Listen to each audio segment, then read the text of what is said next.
নমস্কার, আমি ইন্দ্রাণী। এক ঝাঁক ইচ্ছেটানা ইউটিউব চ্যানেলে তোমাদের সবাইকে জানাই স্বাগত। শুরুতেই সকলের কাছে একটা অনুরোধ, আমার চ্যানেল যদি ভালো লাগে তাহলে অবশ্যই সাবস্ক্রাইব করো। সকলে উৎসাহ পাবো এগিয়ে চলার পথে। এছাড়া লাইক, কমেন্ট ও শেয়ার করতেও ভুলো না। বেল আইকনটা সবাই অবশ্যই অন করে দিও কিন্তু, যাতে নতুন গল্পের খবর সবার আগে তোমার কাছে পৌঁছয়। আশা রাখছি সবাইকে পাশে পাবো। আগামী 8ই মে বাংলার 25শে বৈশাখ, বাঙালির প্রাণের ঠাকুর বিশ্বকবি রবীন্দ্রনাথ ঠাকুরের 163তম জন্মদিবস। এই উপলক্ষে আমার আজকের নিবেদনটি কবিগুরুর চরণে অর্পিত আমার সশ্রদ্ধ প্রণাম। আজ যে গল্পটি আমি পাঠ করতে চলেছি সেটি কবিগুরুর লেখা গল্পগুচ্ছের প্রথম খণ্ডের অন্তর্গত একটি ছোট গল্প। গল্পের নাম খাতা। গল্পটি একটি নিতান্ত সাধারণ পাড়াগেঁয়ে মেয়ের গল্প, কিন্তু গল্পের অন্তর্নিহিত অর্থটি সুগভীর। এই একটি মেয়ের মধ্যে দিয়ে কবিগুরু যেন আরো অনেক মেয়ের কথা বলেছেন, যারা গৃহ এবং সংসার নামক খাঁচায় বন্দী, যাদের নিজেদের ইচ্ছামতো নিঃশ্বাস নেওয়ারও অধিকার নেই। শুরু করছি আজকের গল্প খাতা। লিখিতে শিখিয়া অবধি উমা বিষম উপদ্রব আরম্ভ করিয়াছে। বাড়ির প্রত্যেক ঘরের দেওয়ালে কয়লা দিয়া বাঁকা লাইন কাটিয়া বড় বড় কাঁচা অক্ষরে কেবলই লিখিতেছে, জল পড়ে পাতা নড়ে। তাহার বউ ঠাকুরানীর বালিশের নিচে হরিদাসের গুপ্ত কথা ছিল। সেটা সন্ধান করিয়া বাহির করিয়া তাহার পাতায় পাতায় পেন্সিল দিয়া লিখিয়াছে, কালো জল, লাল ফুল। বাড়ির সর্বদা ব্যবহার্য নূতন পঞ্জিকা হইতে অধিকাংশ তিথি নক্ষত্র খুব বড় বড় অক্ষরে এক প্রকার লুপ্ত করিয়া দিয়াছে। বাবার দৈনিক হিসাবের খাতায় জমা খরচের মাঝখানে লিখিয়া রাখিয়াছে, লেখাপড়া করে যেই গাড়ি ঘোড়া চড়ে সেই। এ প্রকার সাহিত্য চর্চায় এ পর্যন্ত সে কোনো প্রকার বাধা পায় নাই। অবশেষে একদিন একটা গুরুতর দুর্ঘটনা ঘটিল।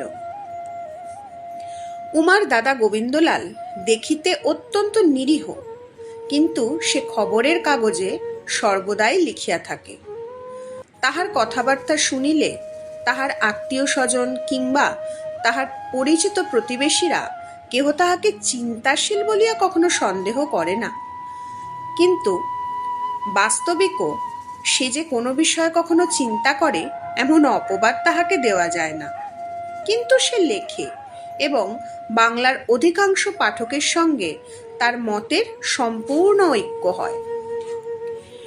শরীরতত্ত্ব সম্বন্ধে ইউরোপীয় বৈজ্ঞানিক মণ্ডলীর মধ্যে কতকগুলি গুরুতর ভ্রম প্রচলিত আছে। সেগুলি গোবিন্দলাল যুক্তির কোনো সাহায্য অবলম্বন না করিয়াও কেবলমাত্র রোমাঞ্চজনক ভাষার প্রভাবে সতেজে খণ্ডনপূর্বক একটি উপাদেয় প্রবন্ধ রচনা করিয়াছিল। উমা একদিন নির্জন দ্বীপ্রহরে দাদার কালি কলম লইয়া সেই প্রবন্ধটির উপরে বড় বড় করিয়া লিখিল, গোপাল বড় ভালো ছেলে, তাহাকে যাহা দেওয়া যায় সে তাহাই খায়। গোপাল বলিতে সে যে গোবিন্দলালের প্রবন্ধ পাঠকের প্রতি বিশেষ লক্ষ্য করিয়াছিল তাহা আমার বিশ্বাস হয় না, কিন্তু দাদার ক্রোধের সীমা ছিল না। প্রথমে তাহাকে মারিল, অবশেষে তাহার একটি স্বল্পাবশিষ্ট পেন্সিল, আদ্যপান্ত মসিলিপ্ত একটি ভোঁতা কলম, তাহার বহু যত্ন সঞ্চিত যৎ সামান্য লেখ্যোপকরণের পুঁজি কাড়িয়া লইল। অপমানিতা বালিকা তাহার এতাদৃশ গুরুতর লাঞ্ছনার কারণ সম্পূর্ণ বুঝিতে না পারিয়া ঘরের কোণে বসিয়া ব্যথিত হৃদয় কাঁদিতে লাগিল। শাসনের মেয়াদ উত্তীর্ণ হইলে পর গোবিন্দলাল কিঞ্চিৎ অনুতপ্ত চিত্তে উমাকে তাহার লুণ্ঠিত সামগ্রীগুলি ফিরাইয়া দিল এবং উপরন্তু একখানি লাইন টানা ভালো বাঁধানো খাতা দিয়া বালিকার হৃদয় বেদনা দূর করিবার চেষ্টা করিল। উমার বয়স তখন 7 বৎসর। এখন হইতে এই খাতাটি রাত্রিকালে উমার বালিশের নিচে ও দিনের বেলা সর্বদা তাহার কক্ষ ক্রোড়ে বিরাজ করিতে লাগিল। ছোট বেনিটি বাঁধিয়া ঝি সঙ্গে করিয়া যখন সে গ্রামের বালিকা বিদ্যালয়ে পড়িতে যাইত, খাতাটি সঙ্গে যাইত। দেখিয়া মেয়েদের কাহারও বিস্ময়, কাহারও লোভ, কাহারও বা দেশ হইত। প্রথম বৎসর অতি যত্ন করিয়া খাতায় লিখিল, পাখি সব করে রব রাতি পোহাইল। শয়নগৃহের মেঝের উপর বসিয়া খাতাটি আঁকড়িয়া ধরিয়া উচ্চৈঃস্বরে সুর করিয়া পড়িত এবং লিখিত। এমনি করিয়া অনেক গদ্য পদ্য সংগ্রহ হইল। দ্বিতীয় বৎসরে মধ্যে মধ্যে দুটি একটি স্বাধীন রচনা দেখা দিতে লাগিল। অত্যন্ত সংক্ষিপ্ত কিন্তু অত্যন্ত সারবান ভূমিকা নাই, উপসংহার নাই, দুটো একটা উদ্ধৃত দেওয়া যাইতে পারে। খাতায় কথামালার ব্যাঘ্র ও বকের গল্পটা যেখানে কপি করা আছে, তাহার নিচে এক জায়গায় একটা লাইন পাওয়া গেল। সেটা কথামালা কিংবা বর্তমান বঙ্গ সাহিত্যের আর কোথাও ইতিপূর্বে দেখা যায় নাই। সে লাইনটি এই, যোশীকে আমি খুব ভালোবাসি। না না, কেহ না মনে করেন আমি এইবার একটা প্রেমের গল্প বানাইতে বসিয়াছি। যোশী পাড়ার কোনো 11 কিংবা 12 বর্ষীয় বালক নহে, বাড়ির একটি পুরাতন দাসী, তাহার প্রকৃত নাম যশোদা। কিন্তু যোশীর প্রতি বালিকার প্রকৃত মনোভাব কি, এই এক কথা হইতে কোনো দৃঢ় প্রমাণ পাওয়া যায় না। এ বিষয়ে যিনি বিশ্বাসযোগ্য ইতিহাস লিখিতে ইচ্ছা করিবেন, তিনি এই খাতাতেই দুপাতা অন্তরে পূর্বোক্ত কথাটির সুস্পষ্ট প্রতিবাদ দেখিতে পাইবেন। এমন একটা আধটা নয়, উমার রচনায় পদে পদে পরস্পর বিরোধিতা দোষ লক্ষিত হয়। এক স্থলে দেখা গেল হরির সঙ্গে জন্মের মতো আড়ি, হরিচরণ নয়, হরিদাসী, বিদ্যালয়ের সহপাঠিকা। তার অনতি দূরেই এমন কথা আছে যাহা হইতে সহজেই বিশ্বাস জন্মে যে হরির মতো প্রাণের বন্ধু তাহারা ত্রিভুবনে নাই। তাহার পর বৎসরে বালিকার বয়স যখন 9 বৎসর, তখন একদিন সকালবেলা হইতে তাহাদের বাড়িতে সানাই বাজিতে লাগিল। উমার বিবাহ। বরটির নাম প্যারীমোহন, গোবিন্দলালের সহযোগী লেখক। বয়স যদিও অধিক নয় এবং লেখাপড়া কিঞ্চিৎ শেখা আছে, তথাপি নব্যবাব তার মনে কিছুমাত্র প্রবেশ করিতে পারে নাই। এই জন্য পাড়ার লোকেরা তাহাকে ধন্য ধন্য করিত এবং গোবিন্দলাল তাহার অনুকরণ করিতে চেষ্টা করিত, কিন্তু সম্পূর্ণ কৃতকার্য হইতে পারে নাই। উমা বেনারসি শাড়ি পরিয়া ঘোমটায়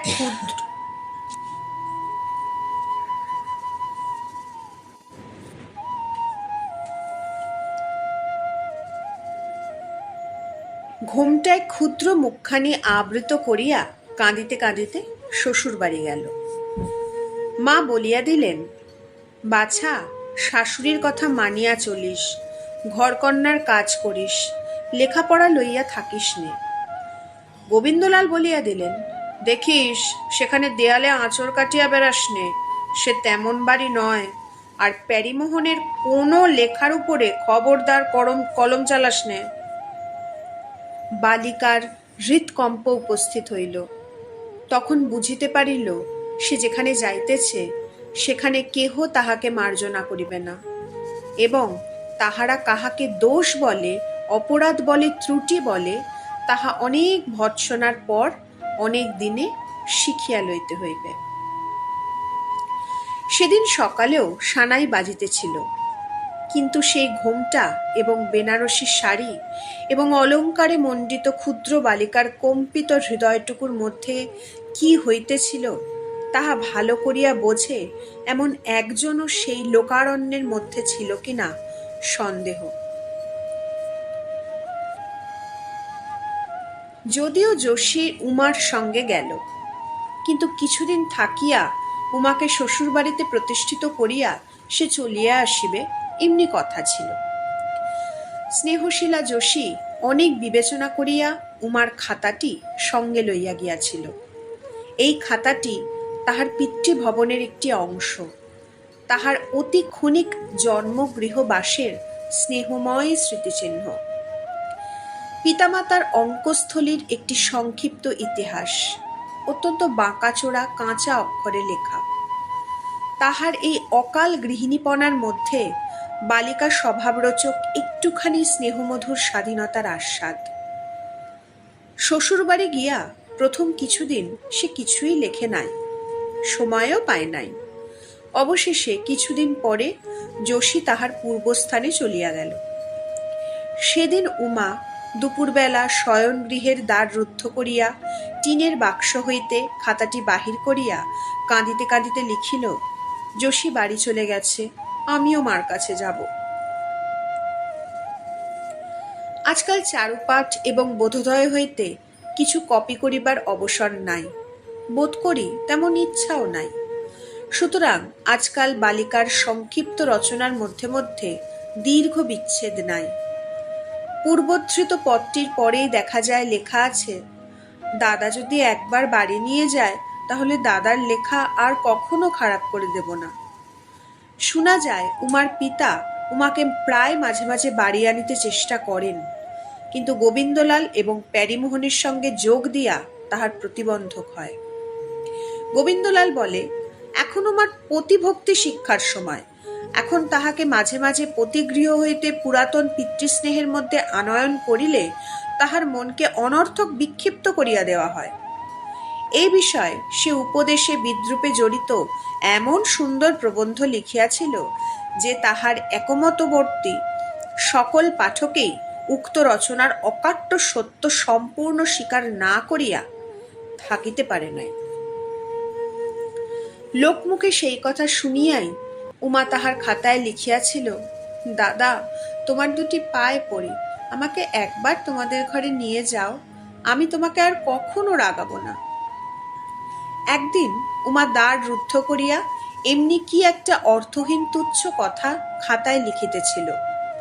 তাহার ননদ তিলকমঞ্জরীর অত্যন্ত কৌতূহল হইল।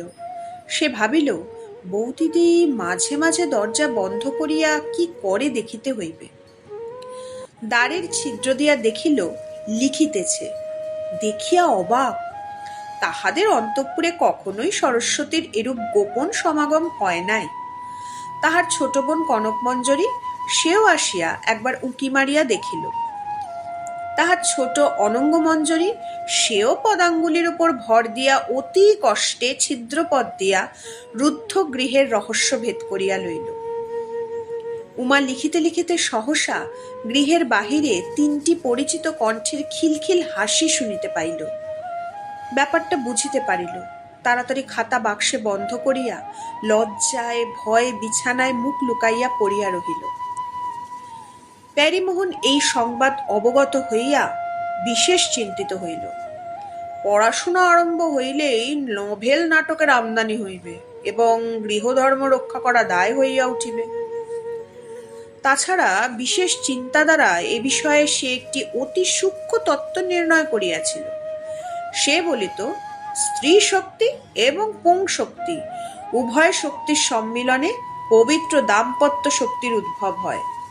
কিন্তু লেখাপড়া শিক্ষার দ্বারা যদি স্ত্রী শক্তি পরাভূত হইয়া একান্ত পুং শক্তির প্রাদুর্ভাব হয়, তবে পুং শক্তির সহিত পুং শক্তির প্রতিঘাতে এমন একটি প্রলয় শক্তির উৎপত্তি হয়, যদ্বারা দাম্পত্য শক্তি বিনাশ শক্তির মধ্যে বিলীন সত্তা লাভ করে। সুতরাং রমণী বিধবা হয়। এ পর্যন্ত এ তত্ত্বের কেহ প্রতিবাদ করিতে পারে নাই। প্যারীমোহন সন্ধ্যাকালে ঘরে আসিয়া উমাকে যথেষ্ট ভৎসনা করিল এবং কিঞ্চিত উপহাসও করিল। বলিল, সামলা ফরমাস দিতে হইবে, গিন্নি কানে কলম গুজিয়া আপিসে যাইবে। উমা ভালো বুঝিতে পারিল না। প্যারীমোহনের প্রবন্ধ সে কখনো পড়ে নাই, এই জন্য তাহার এখনো ততদূর রসবোধ জন্মে নাই। কিন্তু সে মনে মনে একান্ত সংকুচিত হইয়া গেল।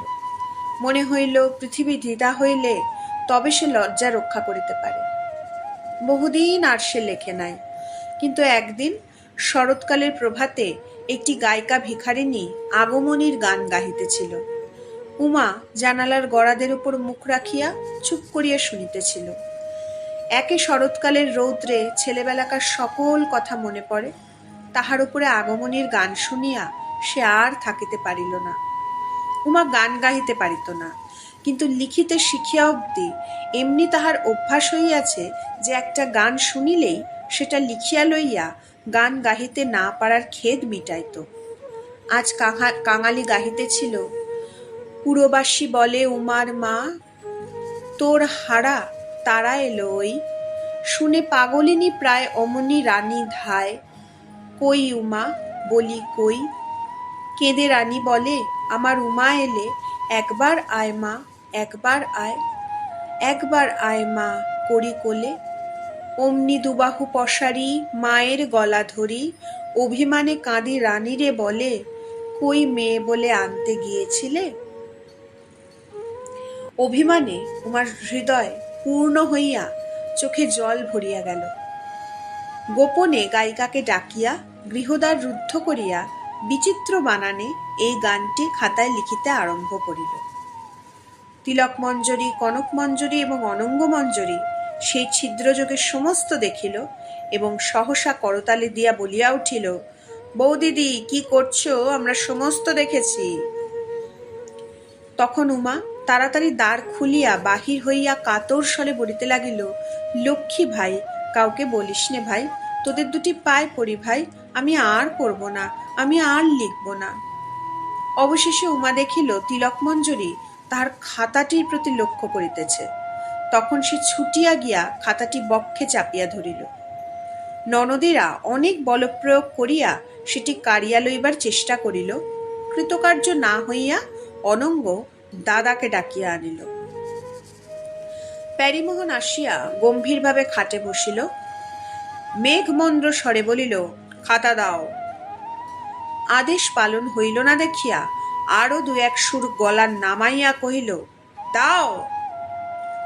বালিকা খাতাটি বক্ষে ধরিয়া একান্ত অনুনয় দৃষ্টিতে স্বামীর মুখের দিকে চাহিল। যখন দেখিল প্যারীমোহন খাতা কাড়িয়া লইবার জন্য উঠিয়াছে, তখন সেটা মাটিতে ফেলিয়া দিয়া দুই বাহুতে মুখ ঢাকিয়া ভূমিতে লুণ্ঠিত হইয়া পড়িল। প্যারীমোহন খাতাটি লইয়া বালিকার লেখাগুলি উচ্চ স্বরে পড়িতে লাগিল।